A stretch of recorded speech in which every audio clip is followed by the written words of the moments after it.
కేంద్ర బీజేపీ ప్రభుత్వము petrol diesel ధరలను ఇటీవలనే పెంచింది. లీటర్ పైన 8 రూపాయలు పెంచారు. అదేవిధంగా వంట గ్యాస్ ధరలు కూడా గతంలో 60 రూపాయలు పెంచారు, మళ్ళీ తిరిగి 29 రూపాయలు పెంచారు.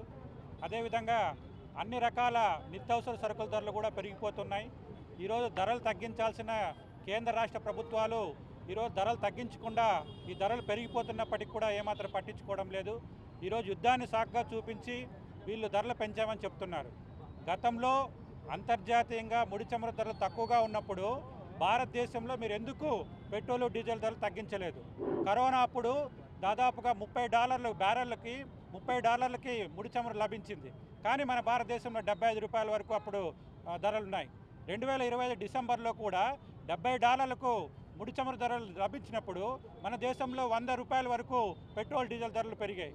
కాబట్టి ఈరోజు ధరలు తగ్గినప్పుడు తగ్గిస్తామని చెప్పే ప్రభుత్వాలు ఎందుకు తగ్గించలేదు? మీరు ధరలు పెరిగినప్పుడు మాత్రమే మేము పెంచామని చెప్తున్నారు. కాబట్టి ఈ విధంగా కేంద్ర రాష్ట్ర ప్రభుత్వాలు వ్యాట్ ఛార్జీలు, అదేవిధంగా ఎక్సైజ్ డ్యూటీని అన్నీ కూడా లీటర్ పైన 55 రూపాయల నుంచి 60 రూపాయల వరకు విధిస్తున్నారు. ఈ పన్నులు తగ్గించాలని వామపక్ష పార్టీలుగా డిమాండ్ చేస్తున్నాము. ఆ విధంగా ఈరోజు పెంచిన వంట గ్యాస్ ధరల్ని, పెట్రోల్ డీజిల్ ధరలు, నిత్యావసర సరుకులు తగ్గించాలని ఎస్యూసీ కమ్యూనిస్ట్ పార్టీతో పాటు వామపక్ష పార్టీలన్నీ కూడా ఈరోజు రాష్ట్ర వ్యాప్తంగా రాస్తారోకో కార్యక్రమాలు చేస్తున్నాయి. దీన్ని జయప్రదం చేయాల్సిందిగా మేము కోరుతున్నాం.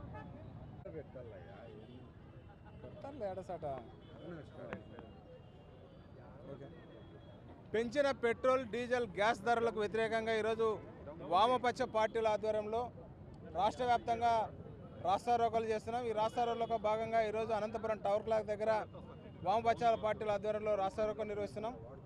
ప్రధానంగా కేంద్ర ప్రభుత్వము ఇరాన్ మీద జరుగుతున్నటువంటి యుద్ధాన్ని సాకుగా చూపి తనకు అనుకూలంగా ఉన్నటువంటి బడా కార్పొరేట్లకు ఊడిగం చేసే విధంగా ఈరోజు పెట్రోల్ డీజిల్ ధరలను పెంచుతుంది. నిన్నగాక మొన్న గ్యాస్ ధర 29 రూపాయలు పెంచింది. గతంలో ఎప్పుడు లేనట్ల కమర్షియల్ సిలిండర్ 993 రూపాయలు పెంచడం అంటే ఈ రాష్ట్ర ప్రజలపైన, దేశ ప్రజలపైన, అదేవిధంగా బడుగు బలహీన వర్గాలపైన ఆర్థిక భారం మోపుతుంది. అందుకే నరేంద్ర మోడీ చెప్తున్నాం, నీ అనునాయులకు ఊడిగం చేసే విధానాన్ని మానుకొని ప్రజలకు, ఈ దేశానికి ఆర్థిక సంపద సృష్టించే విధంగా తోడ్పడాలని ఈరోజు సిపిఎం పార్టీగా హెచ్చరిస్తున్నాం. ఈరోజు వామపక్షాల పార్టీల ఆధ్వర్యంలో రాష్ట్ర వ్యాప్తంగా పెంచిన పెట్రోలు, గ్యాస్ ధరలను తగ్గించాలనేటువంటి దాని మీద రాస్తారోకోలు నిర్వహిస్తున్నాం. ప్రధానంగా నరేంద్ర మోడీ ప్రభుత్వం మొన్న జరిగినటువంటి 5 రాష్ట్రాల ఎన్నికల తర్వాత పెట్రోలు, డీజిల్, గ్యాస్ ధరలు పెద్ద ఎత్తున పెంచుతూ ఉంది. ఇది రోజువారీ కష్టం మీద ఆధారపడేటువంటి పేదలకి, కార్మికులకి, కష్టజీవులందరికీ ఈ పెంచినటువంటి ధరలు చాలా ప్రమాదకరంగా మారుతూ ఉన్నాయి. దీనివల్ల నిత్యావసర సరుకులు ధరలే కాకుండా అన్ని రకాల ధరలు పెరుగుతాయి. ప్రజల మీద అదనంగా భారం పడేటువంటి పరిస్థితి ఉంది.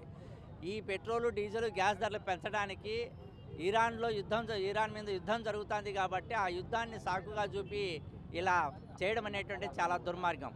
వాస్తవంగా ఇరాన్ నుంచి దిగుమతి చేసుకోవడానికి అనుమతి ఇచ్చింది ఇరాను, అట్లాగే రష్యా నుంచి దిగుమతి చేసుకోవడానికి అనుమతి ఇచ్చినారు.